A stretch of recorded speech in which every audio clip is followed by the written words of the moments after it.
Bonus. Trax.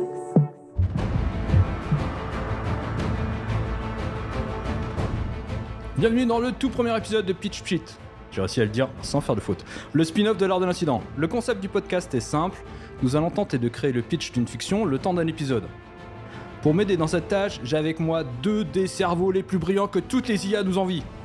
Donc, le premier cerveau que j'accueille et qui est prêt à faire trembler les genoux du projet Stargate, c'est Renaud. Comment ça va, Renaud ? Ça va très bien, et toi? Merci de l'invitation. Ok, j'ai une petite question pour toi. Sur une échelle de 1 à 10, 1 considérant que c'est pas ouf, et 10, c'est génial, tu considères comment ton impact écologique ? Non, c'est pas vrai, c'était pas la peine de répondre à cette question. Merde, j'allais vraiment répondre sérieusement. C'est juste Non, du coup je dirais rien. C'est juste à cause Tu en parleras à mes avocats. Donc mon Moins deuxième plaisir, déjà. Ouais. Mon deuxième guest, vous le connaissez, il est surnommé que ChatGPT en a fait un portrait des plus élogieux. Pour comprendre cette blague, il faut écouter évidemment le premier épisode de l'art de l'incident. Oui, bon, comme dans un film de Marvel, je recycle mes propres blagues. Bref, comment ça va Thibaut ? Ça va très bien, et mon impact écologique est désastreux, donc voilà, vous le saurez. Moi je dis tout, je balance tout. Tu balances tout.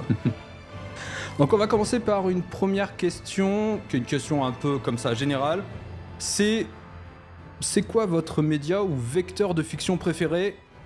Et la question c'est, qu'est-ce que ce vecteur-là vous offre et qu'il vous touche particulièrement ? Tiens Renaud, pour commencer. Sans hésitation le cinéma, ce qui ne veut pas dire que les autres ne sont pas très proches. Moi j'ai commencé dans la musique, mais le cinéma c'est vraiment ça à 1000%. Pourquoi, je sais pas. Peut-être que le mouvement dans les images et le fait de raconter avec du visuel, c'est quelque chose qui marche sur moi. Et comme en plus avant je venais de la musique, souvent au cinéma il y a de la musique.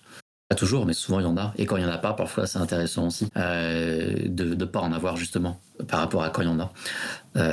Voilà, le cinéma. Ok, Thibaut ? Ouais, j'aurais tendance à répondre pareil, même si je pense que pour être tout à fait corporate, j'aurais dû dire le jeu vidéo, tu vois, mais là où on a, en tout cas dans le domaine, on parle, tu vois, de la somme de tous les médias. Donc, en fait, on récupère ce que le cinéma faisait de bien et de ce que tous les autres avant faisaient de bien aussi.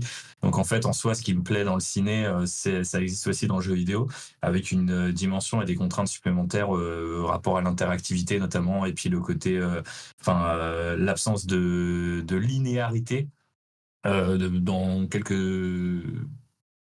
genre de jeu que ce soit d'ailleurs, parce qu'en fait même juste placer la caméra où on veut, revenir sur ses pas, etc., on peut pas vraiment le faire en matant un film. Ça a des trucs ça promet des choses assez intéressantes en tant que vecteur, tu vois, quand tu racontes une histoire et tout. C'est aussi beaucoup de galères j'ai jamais encore écrit de film, même si j'ai déjà écrit des scripts, mais j'ai jamais fait un projet de film jusqu'au bout, donc je ne sais pas exactement à quel point ces galères du jeu vidéo sont pires ou moins pires que le ciné. Après, c'est juste que j'ai vraiment beaucoup plus grandi avec le cinéma, notamment parce que mes parents m'empêchaient d'avoir une console pendant très longtemps, ce qui est un peu ironique vu là où j'ai terminé. Mais du coup, j'ai pas du tout. Il y a un affect un peu émotionnel en fait. Je crois que pour faire une réponse plus intéressante pour le podcast, j'aurais pu parler de tout mon rapport à la BD, où je pense qu'il y a plein de choses que fait la BD avec les différentes cases, les ellipses, les choses comme ça, qui est absolument génial. Vous pouvez lire Scott McCloud là-dessus, parce qu'il a fait un peu les meilleurs essais de ce côté-là.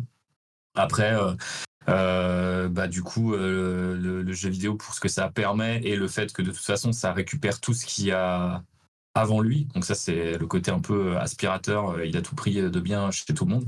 Mais j'avoue qu'il y a un espèce de, d'équilibre un peu parfait, un peu... c'est un peu le diamant parfaitement poli, tu vois, le cinéma. Il y a un côté un peu...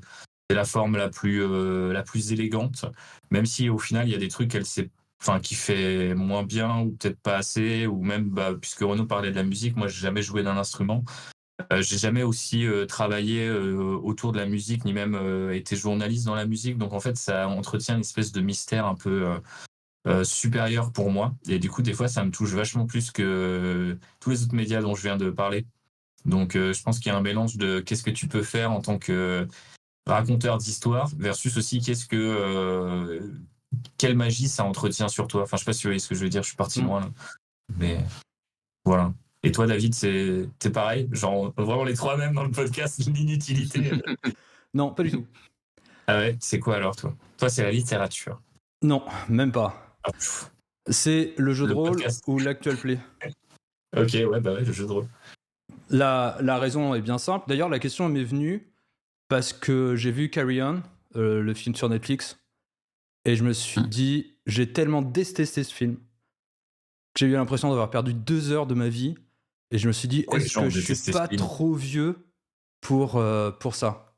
C'est-à-dire vraiment, tu sais, je suis sorti de ce film et je lui reconnais des qualités, c'est pas le problème. C'est-à-dire que moi, je l'ai trouvé mauvais. C'est-à-dire que t'es sorti de ton salon du coup, parce que comme il est sorti sur Netflix, Ouais, je suis sorti de mon salon comme ça, un peu haineux, à jeter du Sa popcorn famille a contre mon regardé écran, bizarrement. vraiment, tu sais. Mm. Non, ouais, non, vraiment, tu sais, une espèce de sentiment. Tu sais, j'ai été jusqu'au bout. Et il y a eu un sentiment de déception, et je me suis dit, ah, c'est marrant, parce qu'à une autre époque, j'aurais aimé ce film. Et pourquoi là, à ce moment-là, et quel rapport j'avais avec ce film, quel rapport j'ai avec aujourd'hui les fictions que je consomme le plus. Et les fictions que je consomme le plus et les fictions qui m'apportent le plus de satisfaction ou de sentiments positifs ne sont plus alors j'allais dire, des fictions sur lesquelles je suis passif, si, parce que l'actual play, je suis dans une passivité. Mais ce que j'aime aujourd'hui, c'est quand une fiction est capable de se surprendre elle-même, quand des personnes autour d'une table vont créer quelque chose et que des imaginaires différents vont finir par créer une cohésion globale. Alors au cinéma, on a ça, mais en vérité, celui qui génère du récit, c'est le scénariste, après le réalisateur, et tous les autres éléments ne sont que des moyens techniques pour produire cet élément-là.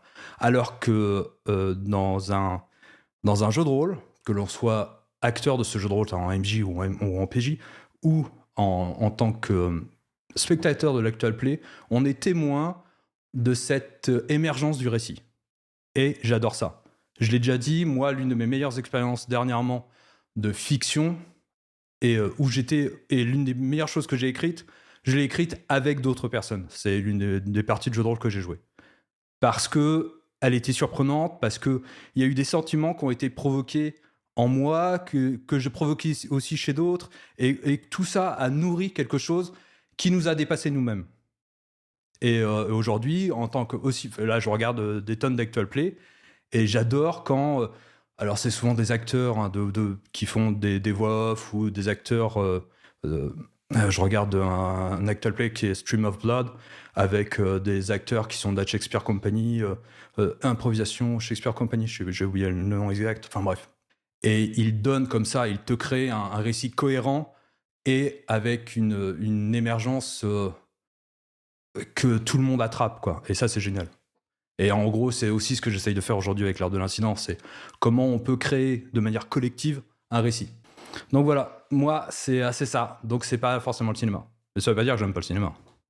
Bref, on va passer directement dans le cœur du sujet de notre podcast, qui est la création d'un pitch. Alors, au préalable, vu que c'est le premier épisode, j'ai décidé quand même de donner ce qu'est un pitch, la définition, pour que tout le monde soit à peu près d'accord, en tout cas que tout le monde voit ce que c'est. Bon, la définition, je l'ai chopée dans Wikipédia, hein, parce qu'elle me semblait la plus claire. Donc le pitch, c'est la synthèse d'un récit, d'une œuvre, à travers une phrase ou un petit paragraphe synthétique. On va essayer de faire ça. C'est l'argument, le ressort dramatique ou encore l'accroche servant à présenter son projet et à vendre un script. Le pitch, j'ai réussi à faire le pitch doit donc être une accroche courte et efficace du projet. Ok, je sais pas si vous voulez rajouter d'autres choses par rapport à cette définition. Elle me semblait pas mal, elle semblait assez. Elle pouvait regrouper un certain nombre de choses. Elle est bien, et ce qui est intéressant avec le pitch, pour être du coup extrêmement transparent, je donne tous les ans un cours de pitch à des producteurs à l'INA, et c'est un pitch sous format 10 minutes, qui est plus court que les pitchs qu'on ferait de vrais projets, gros projets de série, projets de film, qui seraient vraiment longs. Et en fait, il y a les deux extrêmes, quoi. Effectivement, il y a le pitch très très court, Ouais. qui sert à donner envie et à lancer le départ, quoi, qui se confond parfois avec la logline, et le pitch vraiment long qui comprend en fait une sorte de synopsis parfois quasiment complet, quoi.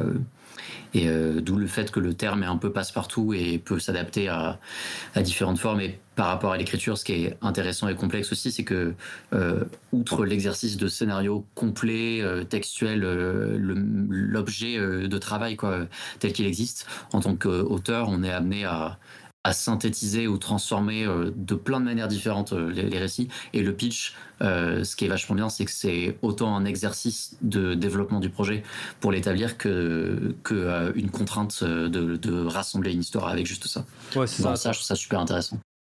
Pour cet épisode, j'avais décidé tout seul de faire un choix au préalable. Donc je vous l'ai proposé et après on a dit non, on va faire une surprise. Et je me suis dit ah merde, il y a une asymétrie entre vous et moi. Et je me suis dit si on crée la surprise pour tout le monde. Donc j'ai dans ma main un petit bol avec 60 mots que j'ai choisis et 60 mots qui pour moi provoquent en moi une forme d'idée de récit, de choses comme ça.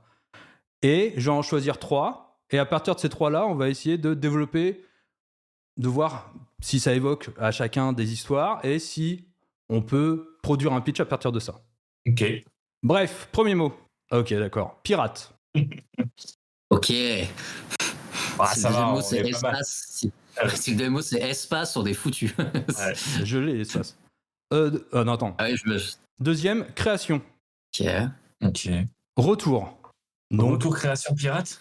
retour, création, pirate. Ok. Ok. Donc, là, c'est pareil, on n'est pas obligé d'être... Il faut que ce soit évocateur. Hein. On peut prendre au sens propre comme au sens figuré. Le pirate, pas forcément une série des pirates, tu vois. Mais d'un autre côté, c'est vraiment... J'en ai pioché plusieurs. À chaque fois, j'arrivais à quelque chose. Là, celui-ci, c'est peut-être parce qu'on enregistre, mais il me sèche. Non. Bah après, on a trois création... cerveaux. Non, mais c'est ça qui est Bah, intéressant. c'est création, moi, qui me fout la merde chez moi.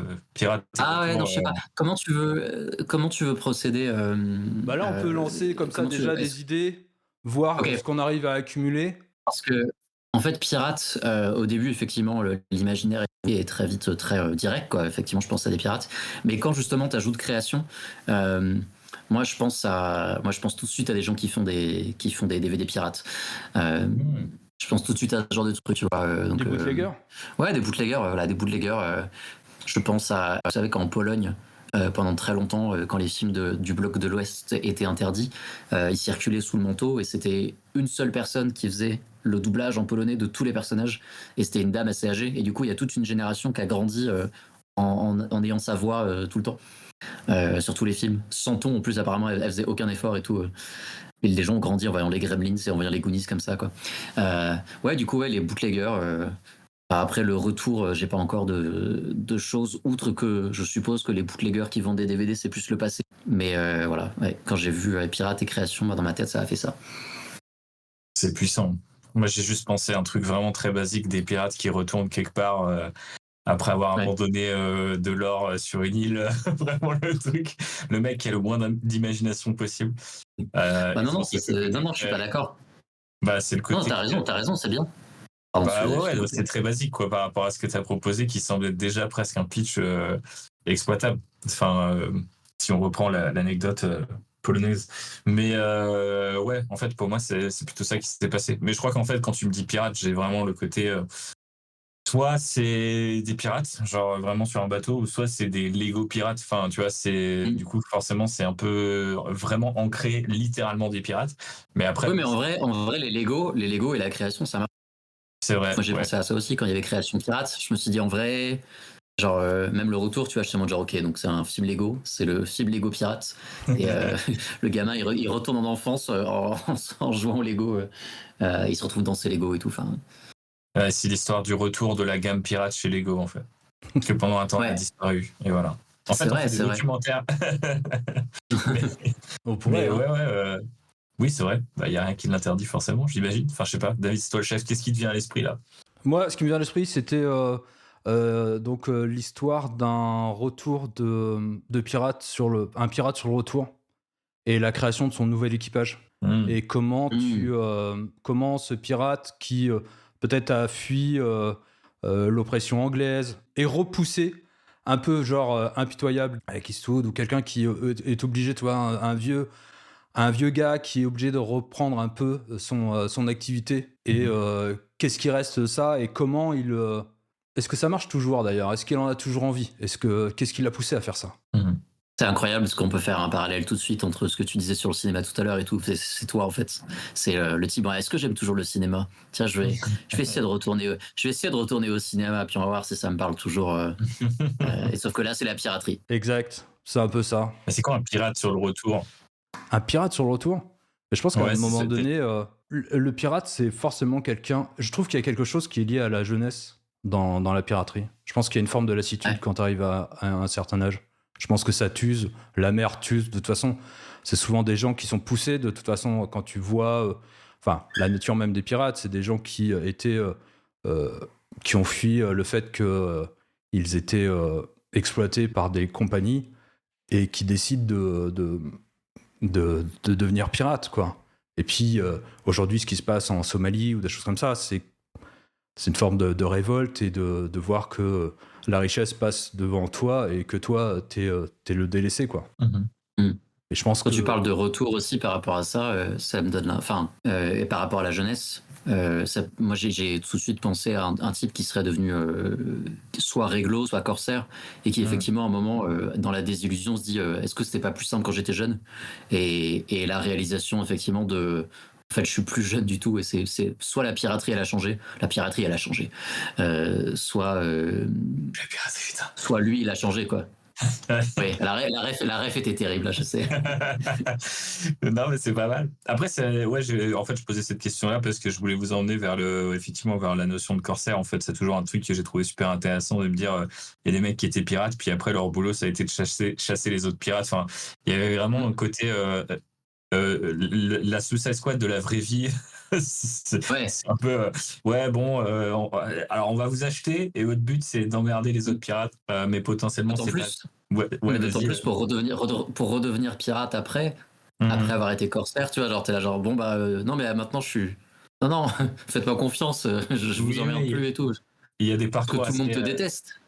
Bah c'est clair. Bah ouais, c'est un peu ça le truc que je trouve intéressant avec ce genre de personnage.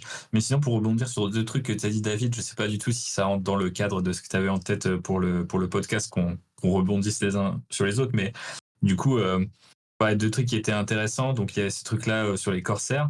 Il y avait l'idée aussi peut-être de la piraterie moderne, tu vois. Est-ce que ça pourrait pas aussi être une histoire qui parlerait d'un retour de la piraterie plutôt que d'un pirate sur le retour, tu vois, mais du fait que, tu vois, on a vu des opérations type bloquer les bateaux dans le canal de Suez ou des choses comme ça, où en fait, t'as besoin de... Il y a eu aussi les pirates de l'air pendant une certaine période, des gens qui détournaient les avions, mais pas forcément pour les faire exploser ou quoi.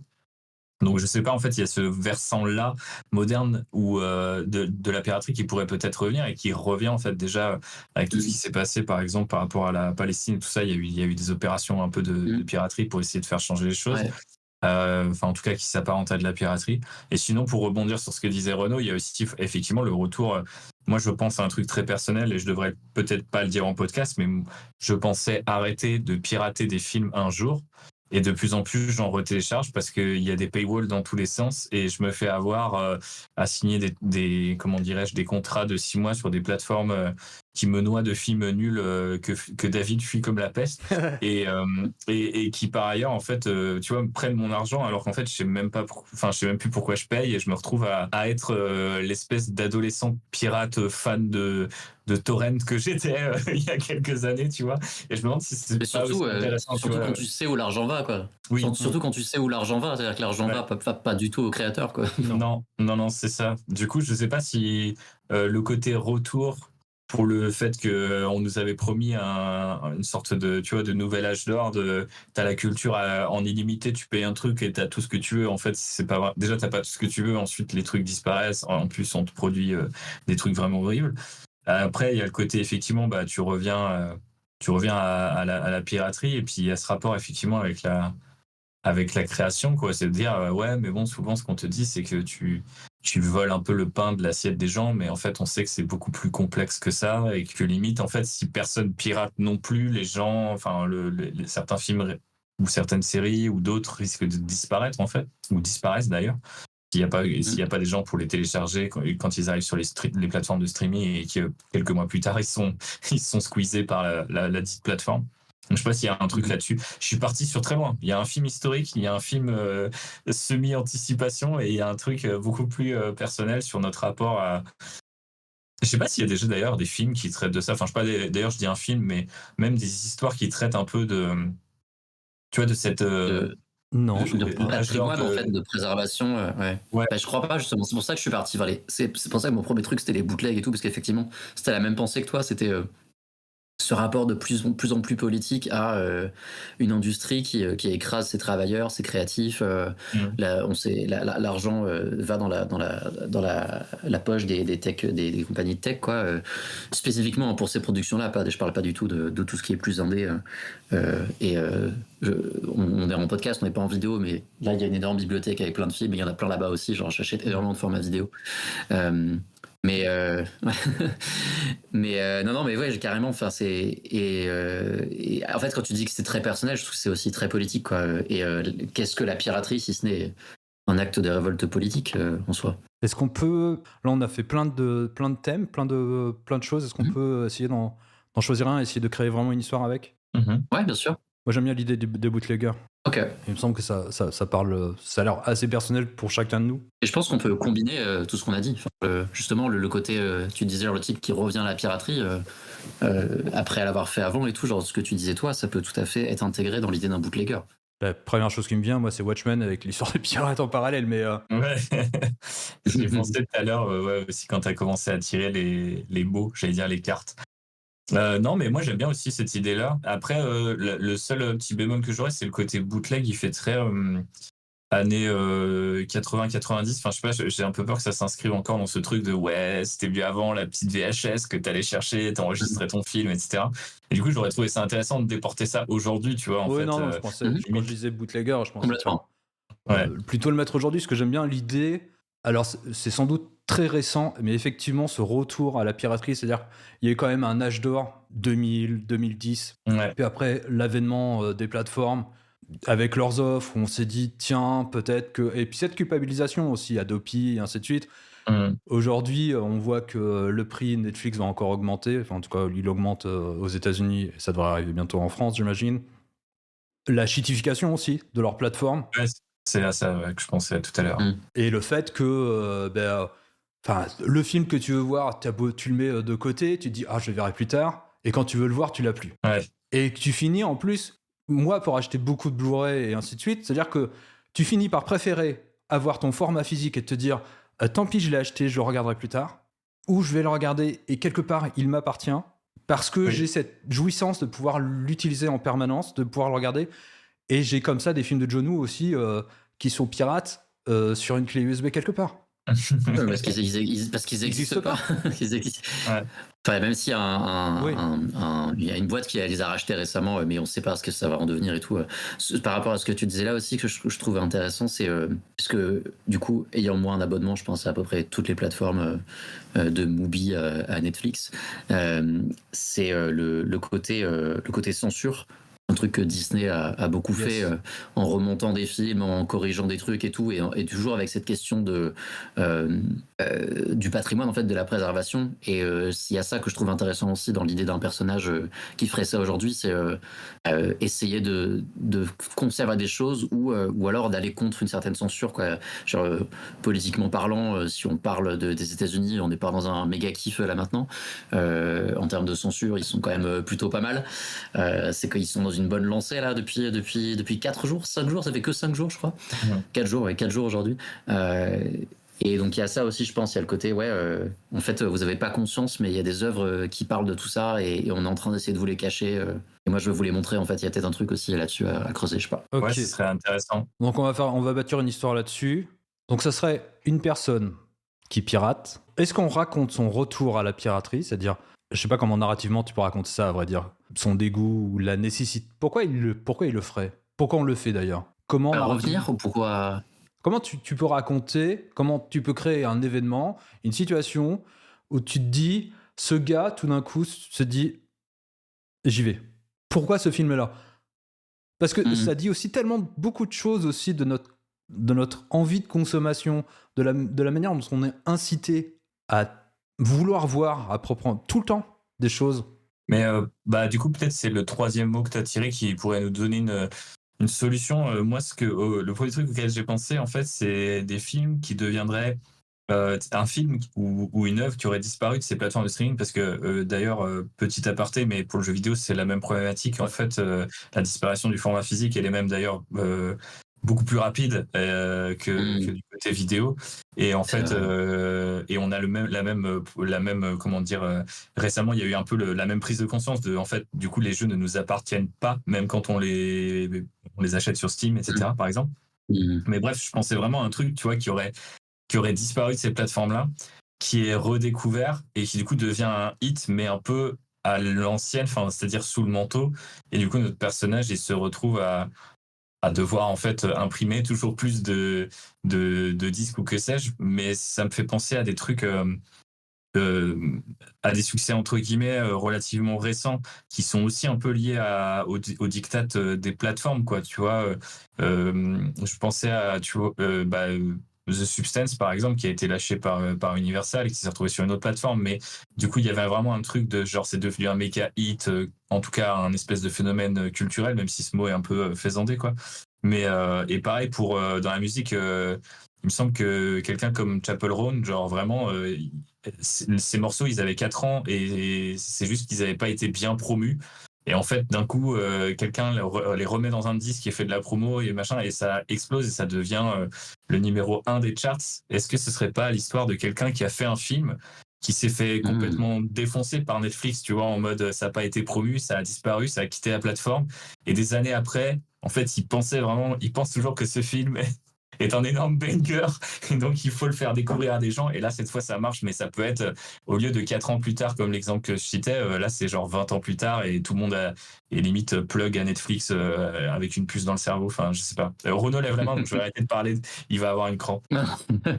Non, j'aime beaucoup ce que tu dis et non, c'est je voulais réagir du coup aussi à ce que David disait avant par rapport à l'origine story du gars. Ma première idée c'était ok bah typiquement, ou le gars ou la fille d'ailleurs, une rupture où genre son compagnon, sa compagne est décédée et moment de faiblesse, revoir le film qu'ils regardaient, leur film préféré et tout. Et là, il est nulle part, le film a complètement disparu de la surface.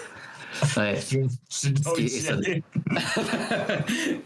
mais j'aime trop aussi l'idée que ce soit genre son film aussi, genre c'est trop marrant, genre que Kieran Asser, putain, genre mon film il a disparu, du coup il devient un pirate de sa propre œuvre, comme la personne qui a fait c'est quoi, Infinity Train, je crois que ça s'appelle, c'est ça je crois que la première grosse série d'animation qui a été dégagée par Zaslav de Max, où genre vraiment, elle a disparu, ils l'ont dégagé tous les catalogues et du coup il a fait bon voilà un lien torrent pour voir ma série en fait.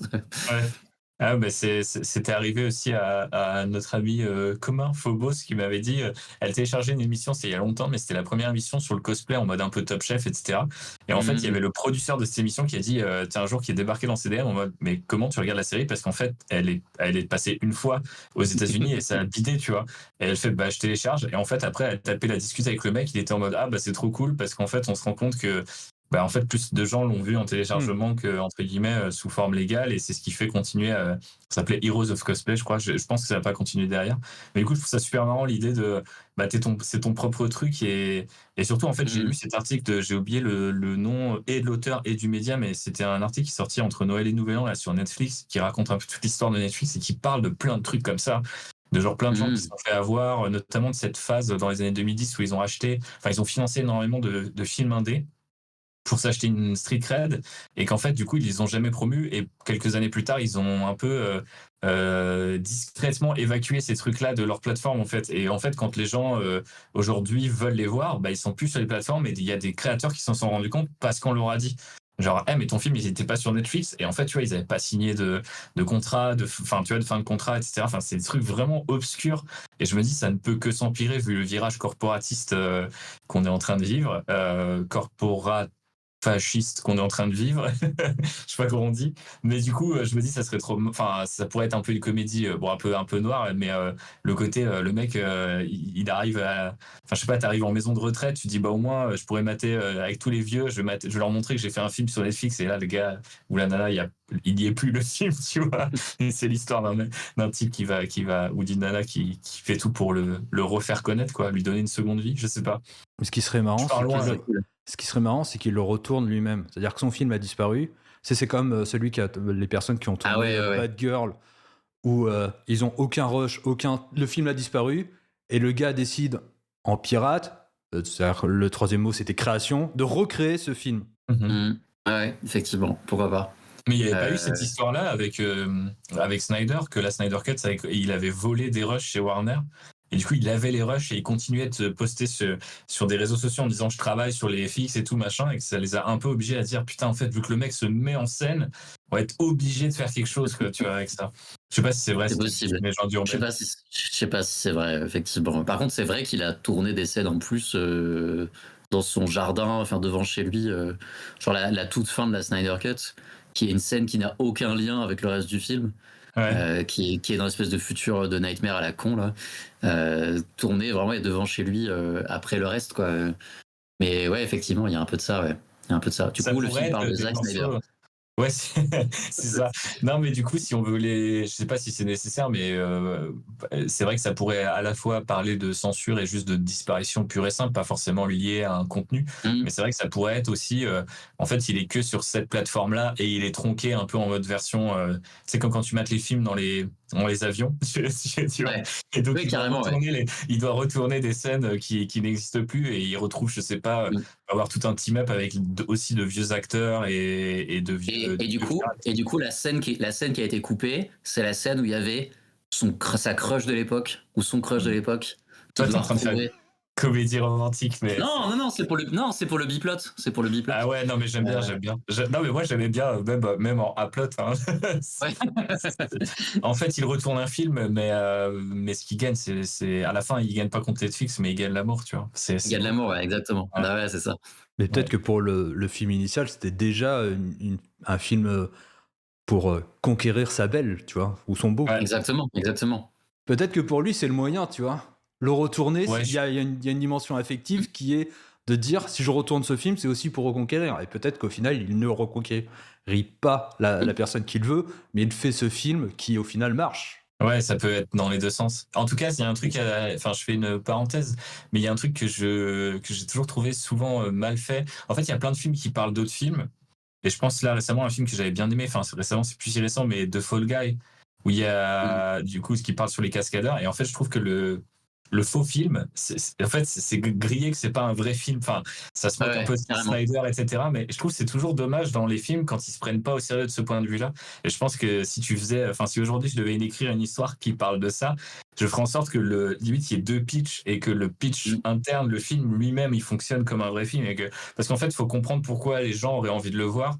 Alors que, par exemple, dans The Fall Guy, quand ils sont au hall H de la San Diego Comic Con et qui monte le trailer et que c'est juste une vieille parodie Snyderesque de Dune avec des 4x4 et des mecs en costume trop zarbi. Enfin, tu vois, je suis en mode genre, non, mais en vrai, à San Diego, tout le monde trouverait ça rincé, tu vois. Genre, bon, je sais que le niveau est bas, mais quand même, là, ça a vraiment l'air horrible comme film. J'avais mal pour le personnage d'Emily Blunt. Je me disais, non, ton film, il a l'air vraiment éclaté, en fait, ma pauvre. Je suis complètement d'accord avec ça. C'est ça, effectivement, très, très relou. Et par rapport, pardon, je reviens juste à l'idée de la scène coupée, mais genre, imagine justement qu'il est en mode genre vraiment, il sait qu'il y a cette personne-là dans la scène, il attend vraiment la scène, et là, la scène, elle y est pas. L'enfer. Mais sinon, je suis d'accord avec toi, et c'est un truc que Michel Gondry avait dit aussi dans un bouquin d'interview par rapport à Soyez sympa rembobiné, qui est un film dans lequel des personnages effacent par accident des VHS et ils bossent dans un vidéo store. Terrible que le mot me soit oublié par ta faute Netflix. Et donc ils ont effacé les VHS et ils sont obligés de les retourner à l'arrache. Et Michel Gondry, en fait, il était énervé après Jack Black parce que il disait qu'en fait les les acteurs américains, quand ils font semblant de mal jouer pour faire des trucs, ils en font tout le temps des caisses et qu'ils trouvent ça insupportable. En fait, ils trouvent ça trop faux. Et dans ce que tu décris dans Fall Guys, c'est ça, mais puissance 1000, là Ouais. où l'écriture même des scènes, à la fois le jeu, mais l'écriture, la mise en scène est en mode ce truc est complètement fake, on n'y croit pas un instant. Alors que les Simpsons, ils avaient compris. Les Simpsons, ils poussaient le curseur à fond, mais les scènes du faux Schwarzy qu'on voit régulièrement dans les premières saisons, en vrai, genre il y a de la mise en scène et tout, genre c'est ultra stylé, tu les mets bout à Ouais. bout, ça Je fait pas pense à sif, mais ça rend bien, quoi. Ouais, je pense à Last Action Hero aussi souvent comme un peu moi. Pour moi, tu vois, enfin, c'est exagéré, mais c'est pas tant si exagéré que ça en fait. C'est surtout quand tu Ouais. le mates en VF, il y a un doublage qui te fait vraiment basculer dans la parodie, mais quand tu mates en VO, c'est assez explicitement genre un film d'action qui serait effectivement peut-être pas génial, mais en fait les stéréotypes sont là, il n'y a pas forcément trop de. Et du coup, je trouve ça toujours bien parce que je me dis ah j'aurais envie de voir ce film, alors qu'aujourd'hui, quand je vois des faux films, je me dis enfin, déjà que le film de base est pas dingue, le film dans le film, il est vraiment pas dingue. Alors que des fois, c'est cool que ça soit l'inverse et tu te dises putain, c'est vrai que ça a l'air d'être quelque chose de magique pour ces gens-là. Et c'est ça qu'il faudrait retrouver, surtout s'il y a une histoire d'amour en fait derrière tout ça, quoi. En film dans le film, un Carrément. excellent film, c'est Ça tourne à Séoul. Où Ouais, je suis moins client, mais effectivement, le Pas film, vu. t'as raison, ouais. le film dans le film est aussi fun à voir. Alors il est fait pour que ça donne à voir, mais je trouve que moi j'adorais. Hein. Ok, je le note sur la letterbox. Bref, ok, on peut raconter cette histoire. C'est donc une personne qui a fait un film par amour, j'aime bien cette idée.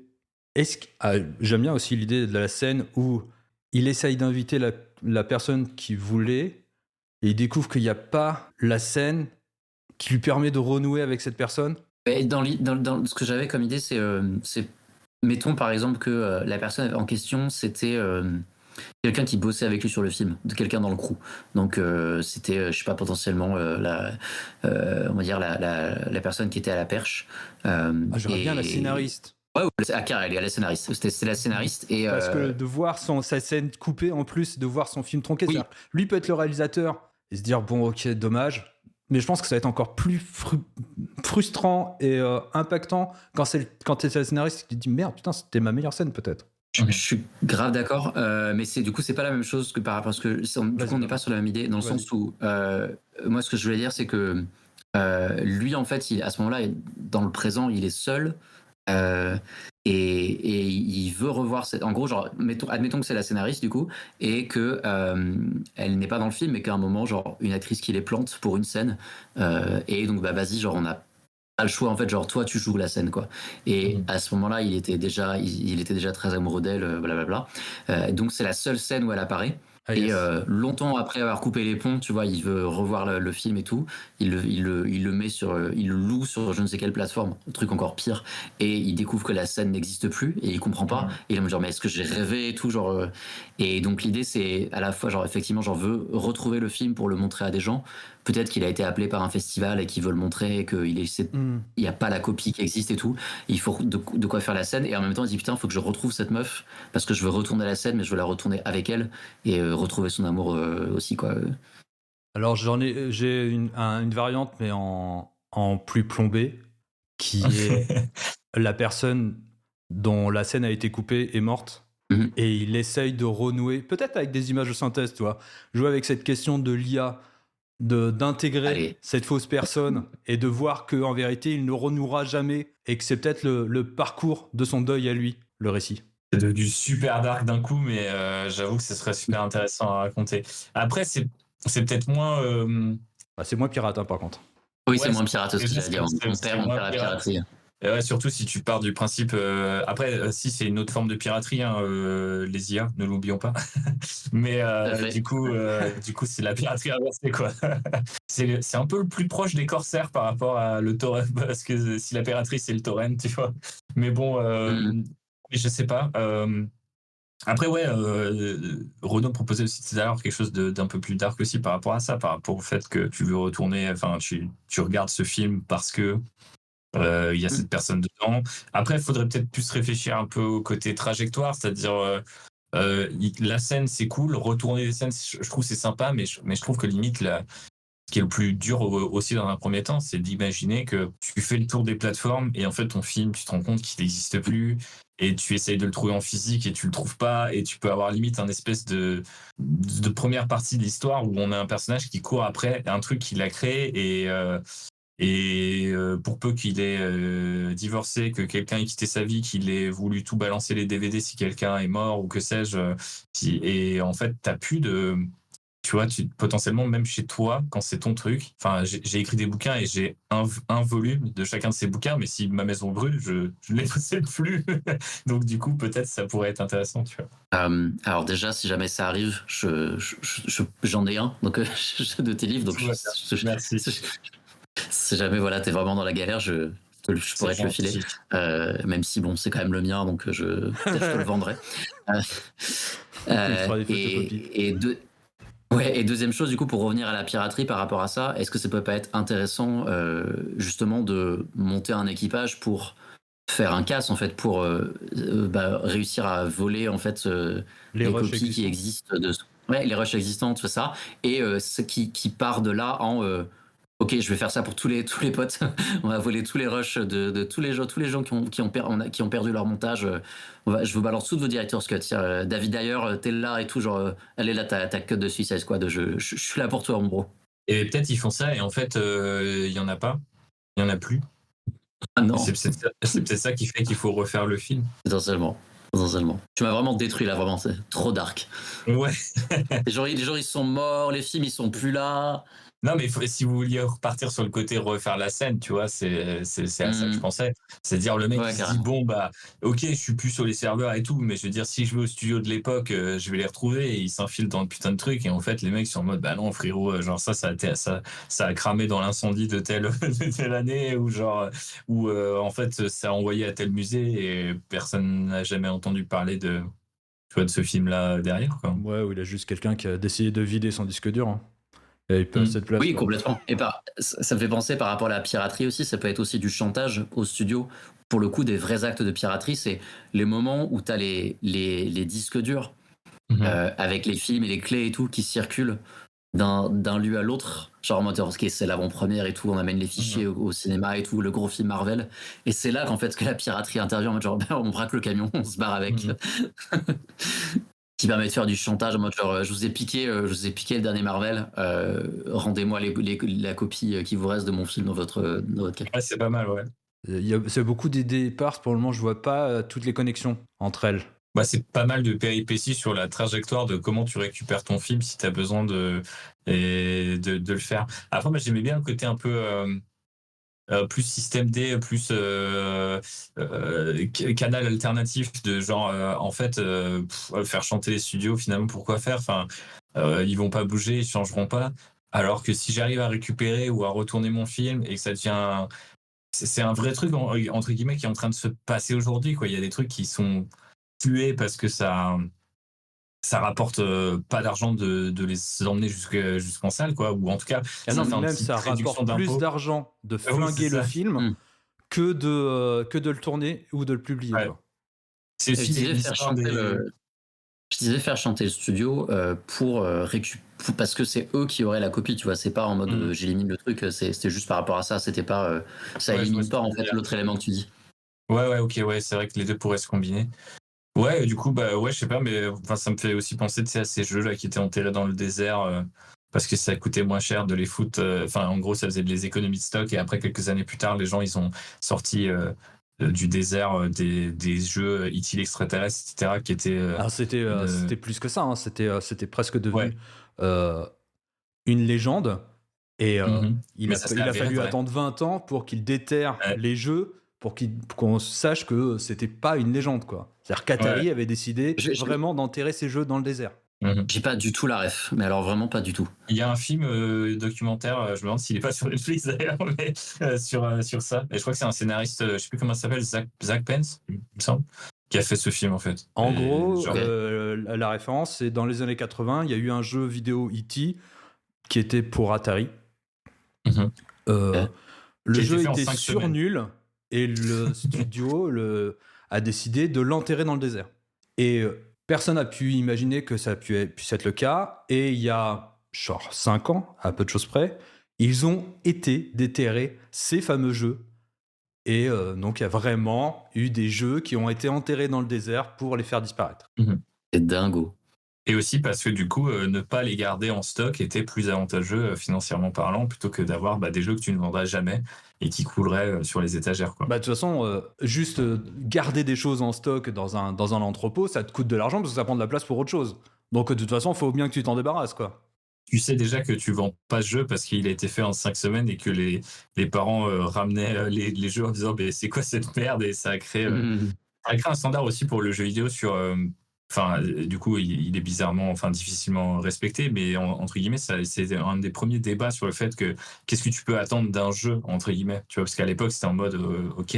Et d'ailleurs, c'est pour l'anecdote, je crois que c'est même ça qui a fait que Nintendo, ensuite, ça s'est appelé un Entertainment System et pas un console game, parce qu'en fait, c'était associé à cette génération de jeux-là, un peu poubelle, qui était vendu un peu à l'arrache. Bon, bref, on est parti Et il y sur avait un autre aussi, c'est pour ça sujet. aussi qu'il y avait le Seal of Quality sur Nintendo. Et le style of quality de Nintendo, qu'ils ont inventé pour contrer un petit peu tout ça.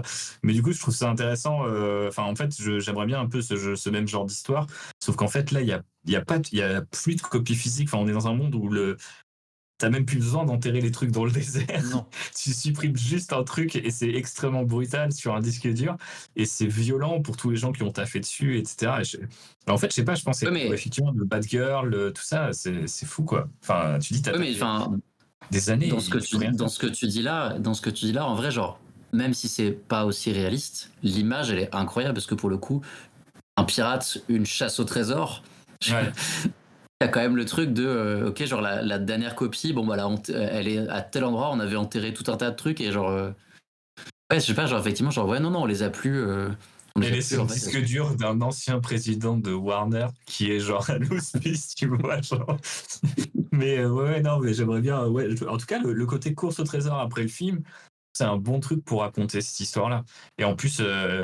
Alors après, on est parti sur un film parce que je pense que c'est quand même plus fort et c'est plus peut-être universel, mais c'est vrai que c'est aussi un truc. Ça arrive souvent dans le jeu vidéo, 3 ans, 3-4 ans de développement et tu tires la prise et tu peux pas en parler dans ton portfolio avant la fin des NDA, tu peux pas mettre ça en avant, et puis c'est comme ça qu'après on découvre des fois 10-15 ans plus tard que tel studio, souvent des gros studios, travaillaient sur un jeu comme ci comme ça, avec ou sur telle licence, et on est en mode genre mais attends, mais comment c'est possible, et en fait et tu vois des trucs et les gens arrivent à data mine et à récupérer. Il y a des mecs qui sont partis avec des builds, des démos entières du jeu, et tu peux voir des niveaux. Tu vois, ça pourrait être des trucs comme ça. Et scène par scène, ils récupèrent un peu. Tu vois, ça se trouve, t'as des mecs qui l'ont mis sur YouTube, des scènes du film, tu vois, et tu les récupères. Ça pourrait être une espèce de course à un espèce de puzzle, comme une sorte de carte au trésor que tu dois rassembler, tu vois. Ok, c'est pas mal. Vous voyez quelle fin? Est-ce qu'il réussit? On n'a pas encore trop parlé de. Qui est le personnage de l'arc, ouais, c'est ça, de son arc émotionnel le plus intérieur, quoi, autour de tout ça. Effectivement. C'est un peu sous-jacent quand même, c'est-à-dire qu'on. Oui. Il y a le dé qu'il il cherche et il veut absolument obtenir quelque chose, et si on est très pas cliché, mais disons archétypal, et ça fonctionne bien. C'est bon, en fait, ce qu'il cherchait réellement, c'était pas ça, et c'était autre chose, et c'est l'amitié qu'on se fait en chemin. J'exagère vraiment, je fais ça au fluo, quoi, mais enfin, il y a un truc comme ça, quoi. C'est une quête, et ce qu'il trouve, c'est autre chose. Ah oui, alors que pour moi, pas du tout. Pour moi, il cherche quelque chose, mais il le retrouvera jamais. Il y a quelque chose de comme. Enfin, on le fait tous, c'est renouer avec un passé. David, il est en mode dark, mais pour moi, c'est pas antinomique. C'est effectivement, il cherche quelque chose, mais s'il le retrouve jamais, il peut quand même acquérir autre chose en chemin, quoi. Mais c'est vrai que moi, je suis. C'est ça que je veux dire, c'est gentil. Ouais, t'as raison. Oui. C'est vrai que moi, je suis trop sur le côté dark des choses. Pour moi, il ne retrouvait rien, moi. Et il n'y a pas de fin heureuse. Il n'y a pas une fin heureuse dans laquelle le truc se vend sous le manteau et devient un carton suprême et toutes les plateformes veulent lui racheter. Si, mais juste après qu'il soit buté. Ouais. Waouh. Le truc horrible. La fin Stephen King-esque, là, je ne vais pas m'en remettre. Mais ouais, après, je sais pas, tu vois, je trouvais ça drôle, le truc, potentiellement, par rapport à ce que vous dites, de perdu, retrouvé, etc. Et en fait, à la fin, ça devient un méga hit et les gens se disent, toutes les plateformes reviennent avec, tu vois, des ponts en or, et Et il est en mode, bah, je vous baise, en fait, tant pis, maintenant, il restera avec les gens et genre, sur un lien où il transfère obscur que j'ai laissé au monde entier, tu vois, plutôt que vous fassiez de l'argent sur ce que j'ai créé, que vous avez détruit une première fois et que j'ai dû recréer une seconde fois pour que ça devienne un méga hit, quoi. J'aurais envie d'un truc optimiste, tu vois, la revanche de David sur Goliath, quoi. Ouais. Mais ça peut être optimiste et horrible à la fois parce qu'effectivement, genre, il peut avoir ce méga succès et tout le monde le veut et il dit genre nique-toi et après il se bute. Mais genre après le succès, vraiment en mode genre, j'ai plus rien à faire ici. Horrible. My work is done. Moi, je suis entouré de gens là extrêmement sadiques avec notre personnage principal. Là. Non, pas du tout. Non, non. Non, mais enfin, moi j'aime bien. Pour le coup, moi je suis très Don Bluth. J'aime bien l'idée de le faire souffrir vraiment beaucoup pendant et que la fin soit bien pour lui.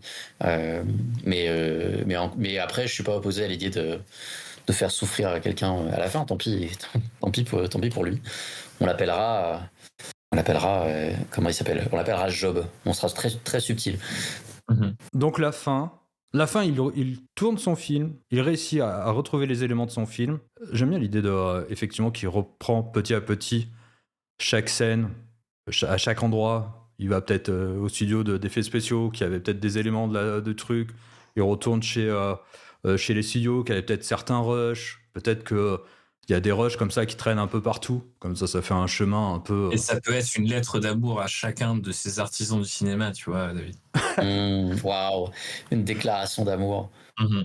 Tu connais. Ouais, on connaît, ouais. Mais ce qui pourrait être intéressant parce que ça serait aussi montrer comment chaque corps de métier est aussi sacrifié quelque part. C'est-à-dire qu'il n'y a pas que l'élément final, il y a aussi tous les autres éléments. C'est-à-dire les studios d'effets spéciaux qui sont obligés de sous-traiter, d'envoyer, de travailler des heures et des heures pour avoir un résultat où même à la dernière minute, ils sont encore dessus. Ouais, ça peut Non, je pense que tu peux faire un beau tour d'horizon avec tout ça et le nombre d'anecdotes qu'il y a dans. Alors ça fait pas forcément une bonne histoire, mais c'est vrai que là, spontanément, sur l'exercice du pitch, c'est vrai que du coup, faire des petits parallèles avec des anecdotes qu'on a entendues plus ou moins récemment, je trouve que ça a tendance à me dire qu'il y a de la matière à aller creuser, tu vois, à se dire, en fait, ce mec doit retrouver le gars qui faisait les VFX, mais qui est peut-être devenu. Tu vois, moi, ça m'avait choqué à l'époque de la grève.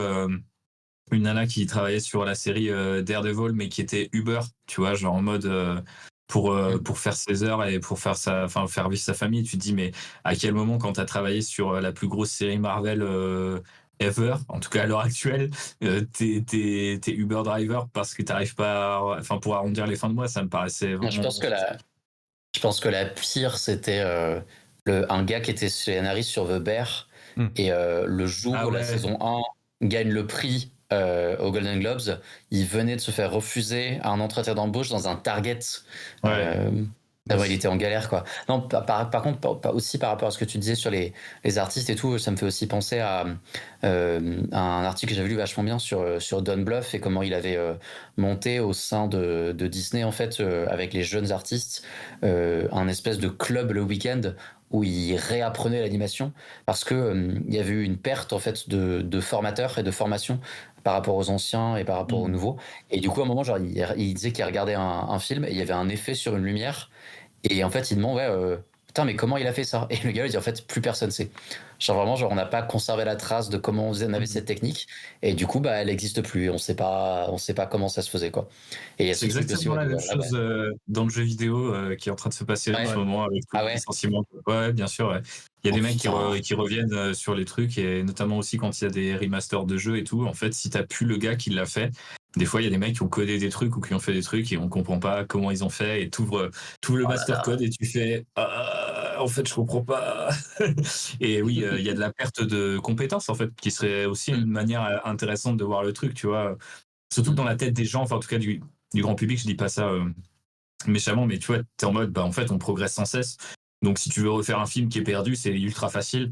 Alors, en fait, le film pourrait te montrer que c'est déjà ultra dur de retrouver tous les morceaux de film. Et ensuite, quand il en manque, il pourrait avoir le moment où t'as un mec il tombe sur un petit jeune tech bro du studio qui fait, bah, mais on a qu'à le faire paria, et ça donne un truc dégueulasse. Mais en fait, après, c'est dans le film. final, et c'est un des trucs qui fait que ça devient culte. Enfin, j'en sais rien, tu vois, genre, ça pourrait être très marrant le côté de briques et de broc, mais tellement authentique dans l'envie du gars ou de la nana de refaire ce film, que du coup, le film, il devient incroyable. Mais surtout, ça permettrait aussi de personnifier un petit peu, parce que ce que l'on dit aussi, c'est qu'en vérité, ces compétences-là, c'est aussi des impacts individuels. C'est-à-dire que la manière dont quelqu'un va filmer, la manière dont quelqu'un va éclairer, Mm. la manière dont... c'est aussi des compétences qui sont individuelles, des choses que qu'on nous fait croire que l'IA est capable de tout reproduire et de tout... alors qu'en vérité, c'est des sensibilités individuelles qui font que telle ou telle chose fonctionne, en plus des compétences. Ah ouais, complètement. Bah ouais, du coup, je pense que l'arc, ce serait autour de ça. Après, il faudrait voir un petit peu c'est quoi peut-être la vie du perso quand cette histoire, elle commence, tu vois.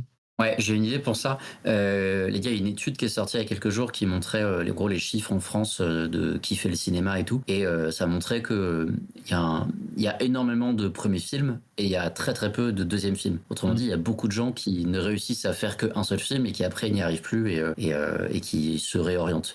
Et donc, sachant que Netflix est capable de payer très cher pour acheter un film, pour être sûr que les autres ne l'ont pas, et donc peut lui donner une petite vie, même si elle a eu un grand succès en festival, on peut avoir quelqu'un qui n'a fait effectivement que un seul film C'est unique film. et Et qui qui disparaît, du coup. disparaît et qui depuis en fait a une vie qui n'a plus rien à voir avec ça, quoi. Moi, au début, quand on a commencé à en parler, j'étais en mode c'est John Wick. C'est vraiment le truc, genre le mec qui revient et tout, il a plus du tout la même vie.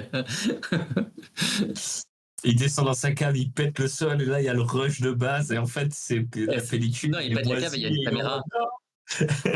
Non, il arrive il arrive dans sa cave et tout, il sort la manette, t'as genre la raid et tout.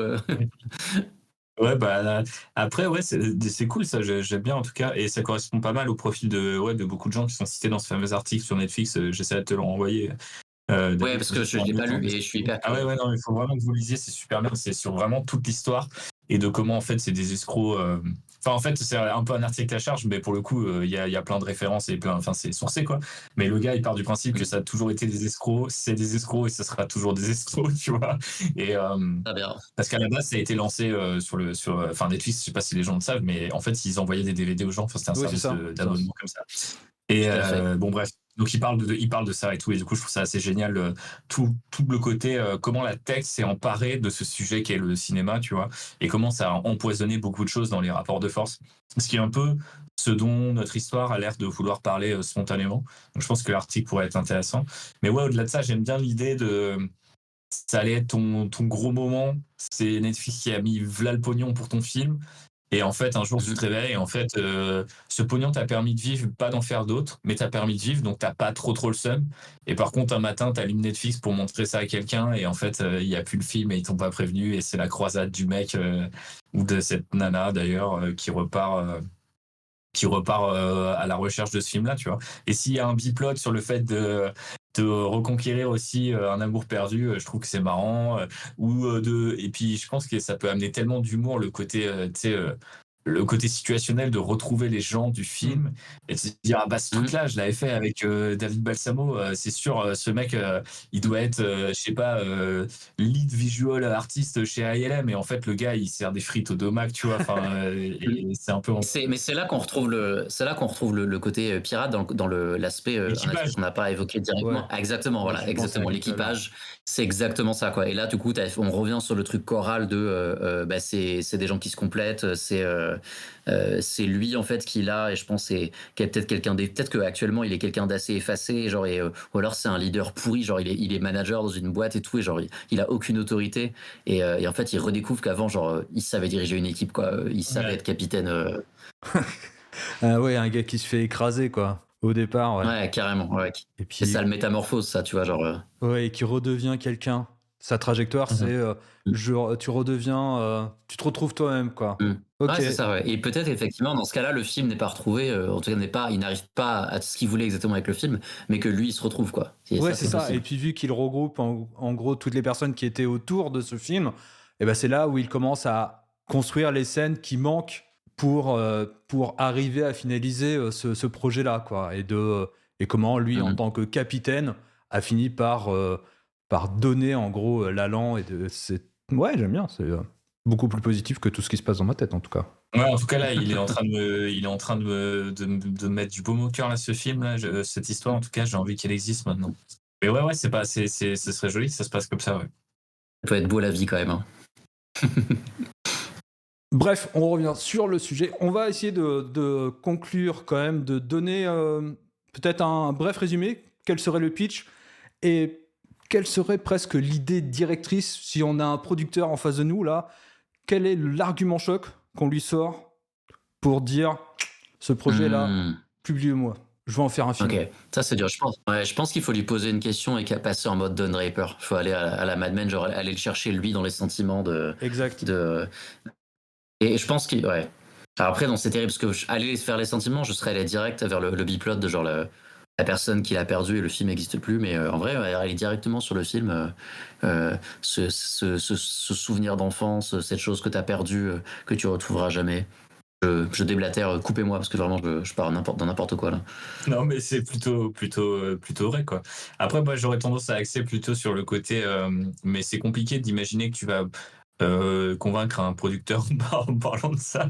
Mais sur le côté, bah, en fait, c'est super représentatif de notre monde, quoi. Tu vois, c'est quoi l'héritage d'un artiste à l'heure où, en fait, ton œuvre, on appuie sur supprimer, on la met à la corbeille et elle disparaît, tu vois, c'est... Mais entre guillemets, c'est une question qui est très actuelle parce qu'elle est très médiatisée par ces plateformes-là, par le côté la tech qui s'est emparée d'une dimension, enfin, d'un domaine plus artisanal ou artistique. Mais je veux dire, ça existe déjà dans les librairies, des bouquins qui disparaissent, qui sont renvoyés au pilon. Ça existe dans le jeu vidéo. Il y a 100 jeux qui sortent sur Steam chaque jour. Enfin, je veux dire, il y a énormément de choses qui sont de la création qui disparaît et qui, alors du coup, reste plus ou moins en lien avec le public. Et là, c'est en mode, qu'est-ce qui se passe, enfin, pour aller sur le côté Don Draper, qu'est-ce qui se passe si le projet dans lequel tu as mis toute ta vie, en fait, c'est pas qu'il est... disparaît. C'est pas vraiment qu'il disparaît au sens oh non il a disparu, c'est vraiment que quelqu'un choisit de l'effacer, c'est-à-dire comme si ça n'avait servi à rien en fait. C'est pas tellement c'est nul ou personne l'a lu, parce que tu vois j'ai sorti des bouquins, il y en a qui marchent moins bien que d'autres, et ça sera toujours le cas. Et donc, mais après moi personne peut m'enlever le fait que je l'ai écrit puisque j'en ai encore un dans ma bibliothèque. Mais imagine quelqu'un décide de tout foutre au pilon et de quelque part bah voilà, aller partout, toutes les occurrences en fait de cette parce que c'est ça que le studio pourrait faire si on veut un peu pimenter le truc aussi, c'est de se dire le SEO, enfin toute cette dimension tech fait que le film n'existe pas et que le mec pendant un temps peut peut-être être pris pour un putain de taré, tu vois, en mode genre, mais en fait, si on ne trouve pas ton film, c'est qu'il n'existe pas, tu vois. Et il suffit qu'il ait un nom où ils ont refait une série, le film s'appelle Carry On, et ils ont fait Carry On 1, 2, exactement. 3, 6, tu vois. Et genre, mais c'est pas le bon Carry On, tu vois. Et genre, du coup, le truc est à la 6e page de Google, donc c'est comme s'il n'avait jamais existé, en fait, tu vois. Je sais pas si vous avez vu Barry, l'excellente série de Bill Hader. On me l'a conseillé, mais je l'ai pas vu. Alors c'est exceptionnel, c'est l'histoire d'un tueur à gages qui est en crise existentielle et qui va suivre des cours de théâtre à Hollywood. Et il y a toute une deuxième partie d'histoire sur une des meufs du cours de théâtre qui commence à percer un peu à Hollywood et elle devient showrunner d'une série. Et la série sort sur l'équivalent de Netflix. Et le jour de la sortie, après la première où les reviews étaient excellentes, il se retrouve en meeting avec la personne qui gère ça. Et il dit ouais en fait, donc t'as l'agente qui est là, ouais donc j'ai rentré le nom de la série et quand j'ai tapé le titre, j'avais aucun résultat dans la barre de recherche, il fallait que je rentre toutes les lettres sauf la dernière et là c'est apparu. Et bah du coup qu'est-ce qu'on fait pour la remettre sur la front page de la plateforme quoi. Et là la meuf en face lui dit on a annulé la série. Mais comment ça vous avez annulé la série, mais les critiques étaient excellentes et tout. Et elle dit ouais mais non mais l'algorithme en fait il a dit que ça touchait pas les bons taste clusters. Ouais, c'est ça, ouais. Et c'est ça. Et du coup, après, en fait, notre algorithme, il a déterminé que si les gens voient leur personnage manger une glace dans les 5 premières minutes, ou s'ils voient Dev Patel, ils continuent à regarder. Et là, du coup, c'était pas ça. Donc, on va la dégager. On va dégager la série, quoi. Alors, c'est pas si éloigné de la réalité des choses. C'est ça qui est assez beau. Comme vous l'apprendrez dans ces fameux articles sur Netflix. Ouais. Oui, mais je pense que c'était très inspiré de la vraie vie, hein, très clairement. Non, mais oui, carrément, j'aime bien effectivement cette idée qu'il y ait effectivement ce côté actif, en fait. Genre, c'est pas juste, ah ouais, on a oublié, genre, juste effectivement, genre, bon, on est en train de promouvoir un autre truc à le même nom. Il faut faut pas qu'on le confonde avec cet autre truc dont tout le monde se fout. On le fait disparaître. Ouais. Je crois que c'est aussi un truc de l'article. Non, mais du coup, la question, c'est jusqu'où est-ce que tu serais capable d'aller pour retrouver ce qu'on a effacé. Pour retrouver ce morceau de ton âme qu'on a effacé. Non, mais je sais, David, ce qu'on fait. Vous voyez à la fin d'Infinity War, la moitié des persos ils meurent. Et dans le film d'après, ils doivent retrouver ces gens-là. Qu'est-ce qui se passe quand on fait ça avec votre œuvre préférée, celle dans laquelle vous avez tout mis, tu vois? Et voilà. Je peux pas aller. J'avais plein d'idées, mais là, tu m'as séché. C'est bon, j'achète ton film. Ouais, tu vois ce que je veux dire? Il suffit de prendre. Il faut qu'ils servent à quelque chose, ces putains de films. Donc, du coup, on leur pique l'émotion qu'ils génèrent chez les gens. Et ce serait ça, tu vois. Incroyable ce que tu viens de faire. J'ai eu l'impression de voir la scène du crayon dans Community. Ouais, mais c'est mon côté ancien marketeur qui ressort là, de temps en temps. Ouais. Donc je résume vite fait, ce sera donc l'histoire d'un personnage qui a été invisibilisé. Son œuvre a été invisibilisée, il est devenu une espèce de... Il s'est perdu un peu lui-même, et au moment où il veut montrer son œuvre et montrer qu'il existe, il se rend compte qu'il n'est plus rien et que son nom a disparu d'IMDb, que son film a disparu, qu'il n'est plus rien. Et donc, il va décider de retrouver toutes les personnes avec qui il a travaillé pour qu'il retrouve les éléments du film, et tous les éléments qui ont disparu, ils vont décider de le retourner, de recréer cet instant-là, et lui va se ragaillardir et redevenir lui-même. Et c'est sa trajectoire à lui, et la trajectoire aussi du film et de ce cinéma qui est capable d'une amnésie choisie et volontaire. Avec l'élément, du coup, l'élément équipage on rassemble les gens autour de soi, l'ancienne équipe et tout, le crew, la camaraderie, et aussi l'idée qu'effectivement, c'est en étant seul qu'on se perd, et c'est en étant à plusieurs qu'on se trouve. Et c'est pas pour rien qu'on fait des podcasts à plusieurs. Exact. Voilà. Eh bien, on vous remercie d'avoir écouté Pitch Pchit, et on se dit à un prochain épisode.